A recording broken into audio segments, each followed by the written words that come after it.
पिछली चर्चा में ध्यान योग या अष्टांग योग के बारे में जो चर्चा हुई थी उसमें 8 स्तर हैं सिद्ध होने के लिए।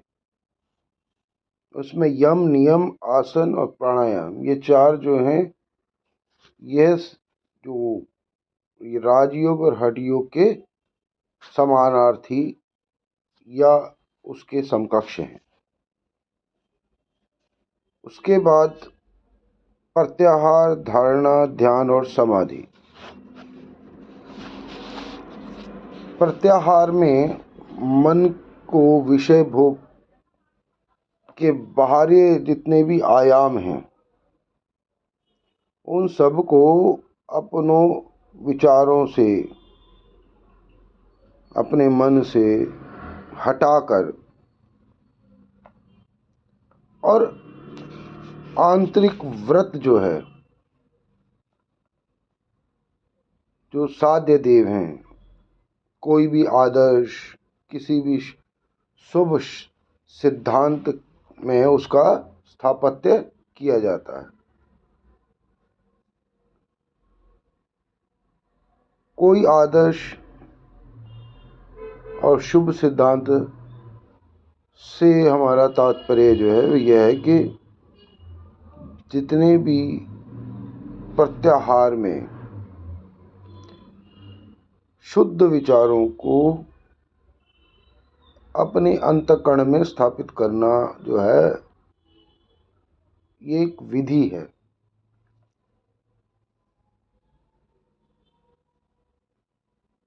प्रत्याहार जो है विचारों को नियंत्रण करने में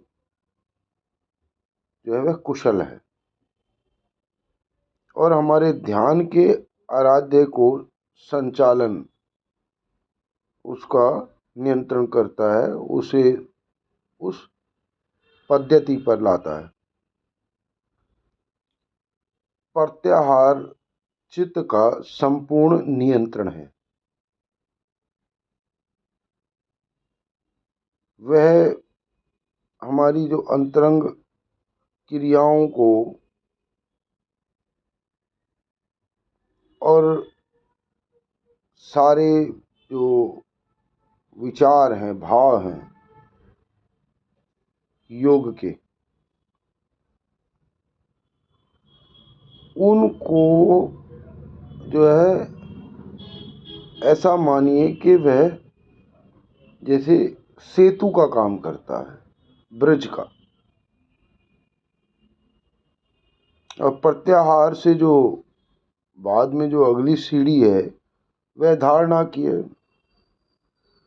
और धारणा का मतलब जो है यहाँ पर जो तात्पर्य है धारणा से, वह है अपनी रुचि या अपनी आनंद के हिसाब से किसी भी बिंदु पर, किसी भी लक्ष्य पर एकाग्रचित हो जाना।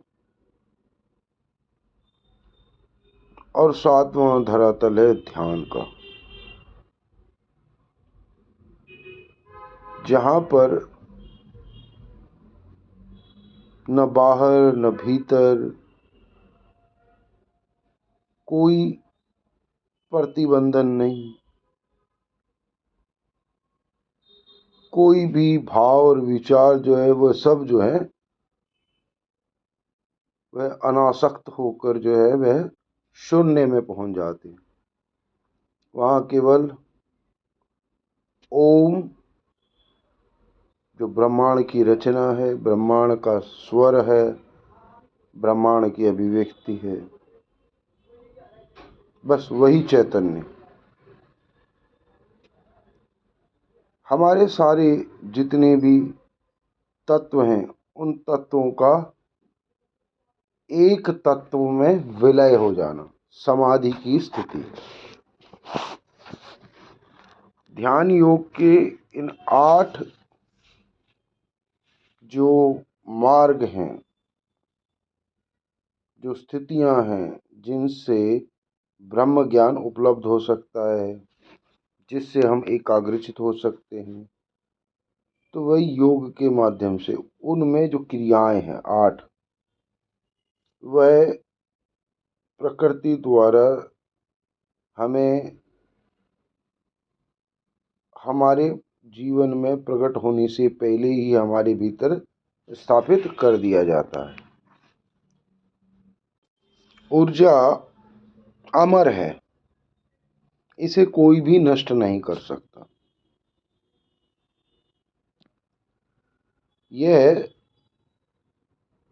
समय, साधन और स्थान के हिसाब से, साधना के हिसाब से अपना जो स्वरूप है वह बदलती है और वह अन्य किसी प्रकार की ऊर्जा में स्थानांतरित हो जाती है या और किसी स्वरूप में प्रकट होती है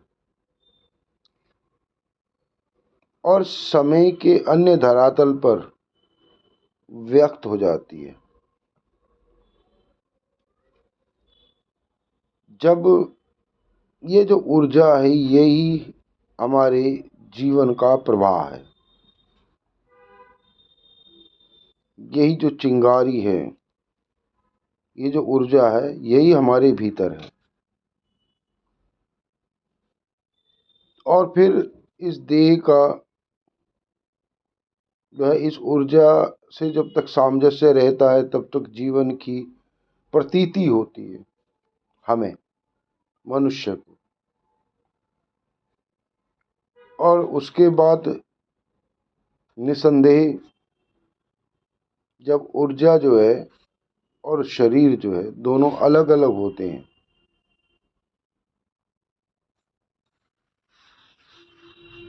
तो जितने भी अवयव हैं वह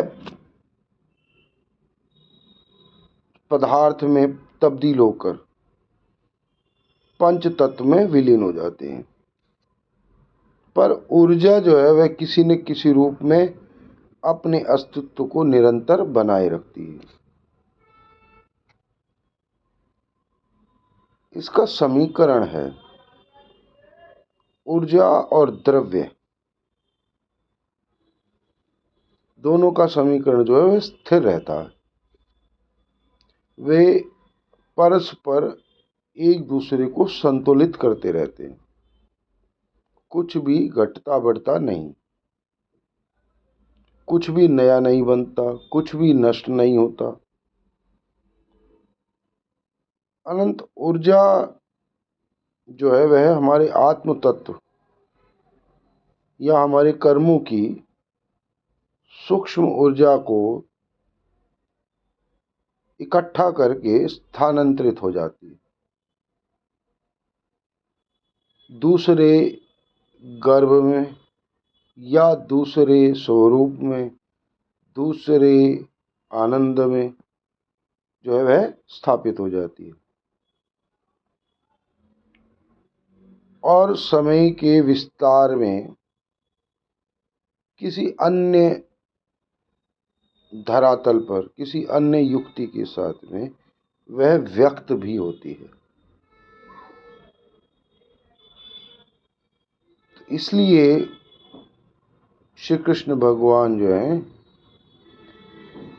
वैज्ञानिक दृष्टिकोण को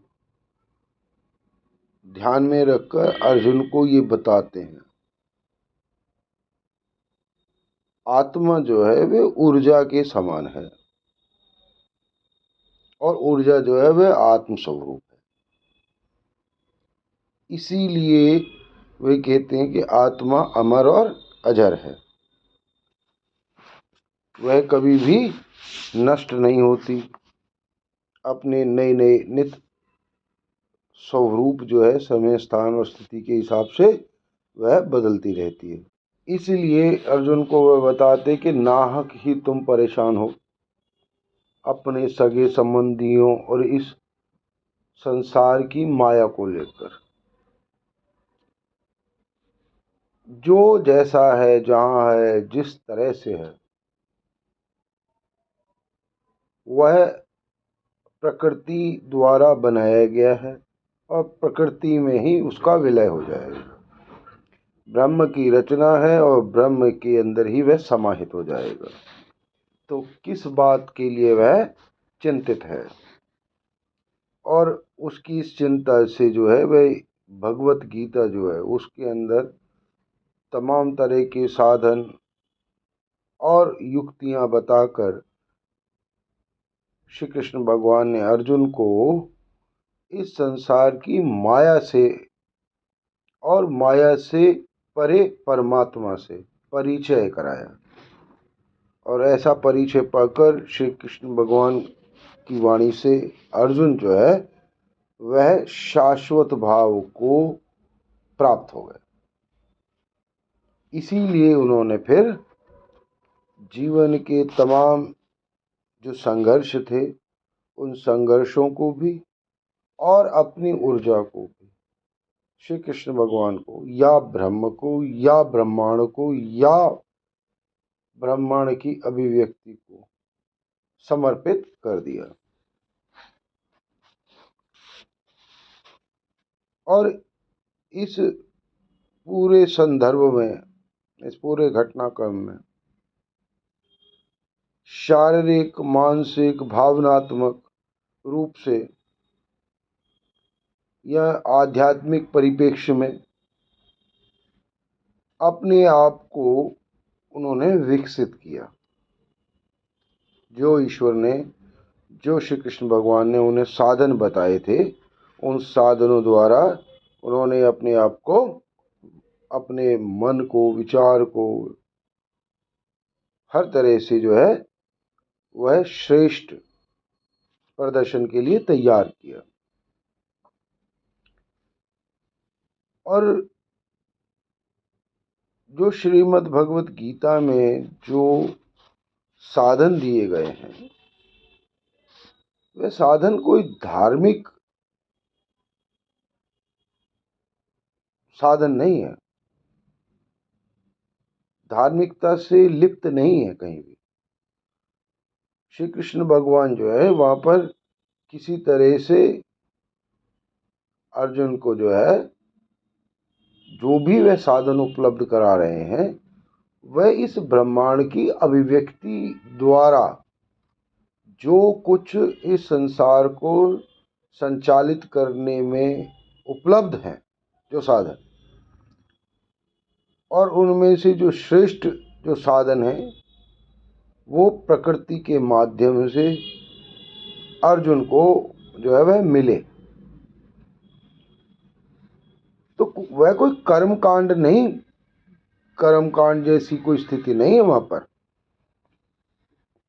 और इच्छा के विरुद्ध भी कुछ नहीं है। एक प्रयोग के तौर पर, सिद्धि के तौर पर, पद्धति के तौर पर, जिससे आम जीवन में संसारिक मनुष्य के भी जो व्यक्तिगत पहलू हैं वह भी प्रकाशमान हो जाते हैं और परमात्मा में हमारी एकाग्रता जो है वह उच्चतर, या यूं कह लीजिए जो सर्वोच्च जो पदार्थ की या भाव की या साधन की जो सर्वोच्च स्थिति है वह प्राप्त हो जाती है। और अंत में सब कुछ जो है उस सर्वोच्च स्थिति में जो है वह समर्पित हो जाता है। फिर तो केवल चैतन्य की निःशब्दता, और ऐसा चैतन्य उत्पन्न होता है जिसके लिए, जिसका वर्णन जो है वह संभव नहीं है। और उस स्थिति में उस श्रेष्ठ जो मानवीय प्राकृतिक जो श्रेष्ठता है वही जो है हमें पूरा जीवन जो है वो संचालित करती रहती है। निरपेक्ष ब्रह्म का कोई आकार, प्रकार और छोर नहीं है, न तो उसका कोई अस्तित्व है और न ही वह है। फिर भी वह सभी में विद्यमान है। और किसी भी जीव या प्रकृति को जो है वह बिना कष्ट पहुंचाए सभी में श्रेष्ठ भाव से, समान भाव से वह स्थित है। क्योंकि ध्यान में जब ओम की बात, ओम की जो स्थिति है, तो वह कोई कट्टरपंथी जिस तरीके से जो किसी भी धर्म से या किसी भी विचार से कि भाई वो उसको जो है वो किसी तरह से भी ऐसा नहीं कह सकते कि वह जो है एक अप्राकृतिक साधन है। वह संपूर्ण रूप से सभी धर्मों और विषयों के लिए वह एक प्राकृतिक नाद है। वह किसी की आस्था का प्रतीक नहीं है, वह इस ब्रह्मांड का स्वर है। इसे हम पृथ्वी के महाविस्फोट जब हुआ तो आदि शब्द के संदर्भ में इसे जान सकते हैं, समझ सकते हैं। और आदिनाद नाद जो स्थिति है उसमें ओम के स्वर की ही परिकल्पना की जा सकती है। क्योंकि महाविस्फोट के क्षण में समय और आकाश की उत्पत्ति हुई थी। अतः ओम जो है वह निरपेक्ष ब्रह्म का ही स्वरूप है और इसीलिए वह निर्गुण, निराकार और इस जो जीवन की जो संचालित गतिविधि है उससे या ब्रह्मांड से भी परे। जो ऐसी स्थिति है ओम की और साधक की, जब समाधि में जब ओम को जब वह प्राप्त हो जाता है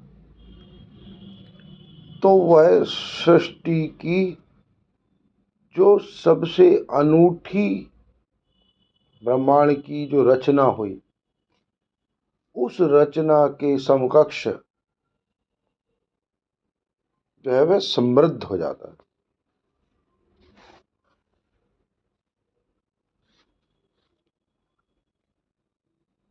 और परब्रह्म निरपेक्ष प्रभु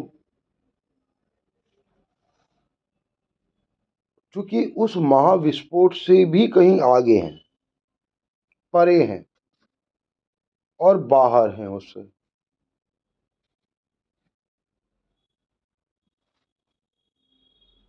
तो इस सांकेतिक नाद पर ध्यान केंद्रित करते हुए और ओम का उच्चारण करें, स्मरण करें।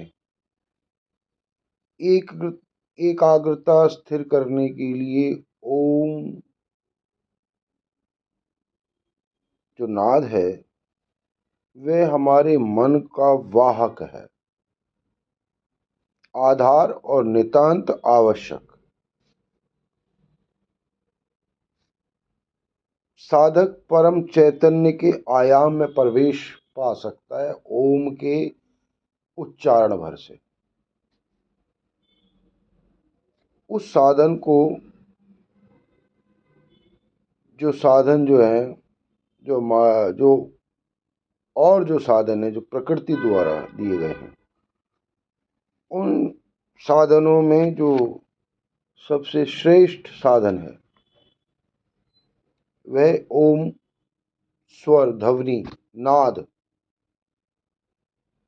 जो हमारे मन को एकाग्रचित करने में जो है वह श्रेष्ठतम सहयोग देता है।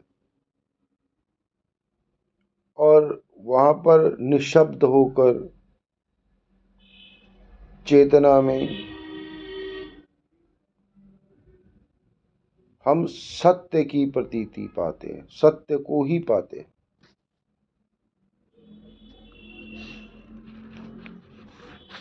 सब साधनों में, सब चेतनाओं में, सब घटनाओं में, सब अभिव्यक्तियों में, इन सब को जब हम किसी एक शब्द से समझ सकते हैं, जान सकते हैं, मान नहीं सकते, जान सकते और समझ सकते हैं, वह केवल सत्य है। सत्य का आनंद, सत्य की प्रतीति, सत्य होना, सत्य को जान लेना, वही ब्रह्म है। और वही जो है इस ब्रह्मांड की अभिव्यक्ति है।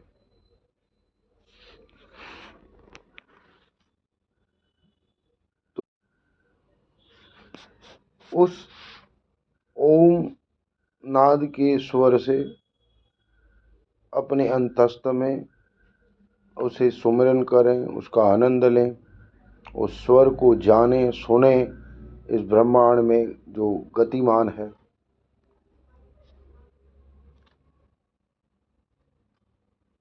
आपकी जय हो, सदा सदा ही जय हो।